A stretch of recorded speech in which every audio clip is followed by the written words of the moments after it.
پہلی بات تو یہ کہ کوئی سازش وفاق نہ ان کے خلاف کر رہا ہے، نہ گورنر ہاؤس میں ہو رہی ہے، یہ خود ہی اپنے لیے کافی ہیں۔ دوسری بات یہ ہے کہ جو سیشن کی بات ہے، جب سمری 11 تاریخ کو بھیجی گئی، میرے پاس 12 کو پہنچی، تو گورنر کے پاس اختیار ہے کہ وہ 14 دن کے اندر سیشن بلا سکتا ہے، یہ آئین اور قانون کہتا ہے۔ تو سی ایم صاحب اگر لا سیکرٹری کے ساتھ یا اسمبلی کے سیکرٹری کے ساتھ اس پہ بات چیت کر لے تو ان کو پتہ چل جائے گا کہ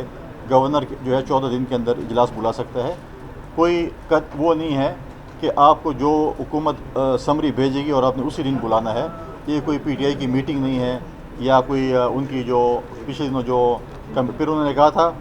کہ میں جب تک میری قیدی نمبر 420 سے ملاقات نہیں ہوگی اس وقت تک میں بجٹ پاس نہیں کروں گا۔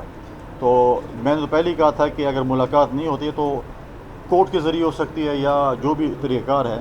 لیکن آپ اس پہ اسٹینڈ سٹل حکومت نہیں کر سکتے، کیونکہ 1 جولائی تک اگر 30 جون تک بجٹ پاس نہیں ہوتا ہے تو 1 جولائی کو آپ فائنینشیل کرائسس میں چلے جاتے ہیں، آپ کے پاس پیسے نہیں ہوتے ہیں۔ تو میں نے پہلے ہی کہا تھا کہ سونا دینے والی انڈے دینے والی مرغی جو ہے اس کو کبھی یہ ذبح نہیں کریں گے، پھر یہ کرپشن کیسے کریں گے، نوکری کیسے بیچیں گے، فنڈز میں گھپلے کیسے کریں گے، کوئسٹان اسکینڈل کیسے بنائیں گے، گندم کا اسکینڈل کیسے بنائیں گے، چینی کا اسکینڈل کیسے بنائیں گے، جو چیزیں کیسے کریں گے۔ لہٰذا آپ دیکھیں کہ پھر ان کو پتہ چلا کہ انہوں نے ایک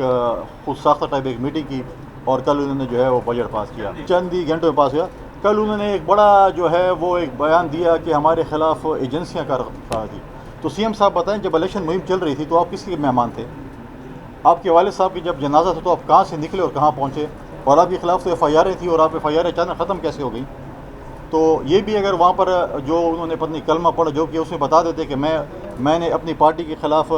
میر صادق اور میر جعفر کا کردار ادا نہیں کیا اور میں کسی کا مہمان نہیں تھا خاص لوگوں کا، تو ہی بتا دیتے میں نہیں تھا۔ اور جو آپ کو اسلام آباد سے جو ڈکٹیشن دی جاتی ہے اور اس کو میں عمل درآمد نہیں کرتا، کیسے نہیں کرتے؟ اور پھر آپ کو 13 ضلع جو گھما کے یہاں پر لائے تھے، جو آپ کو ایک خط دیا گیا تھا یا ایک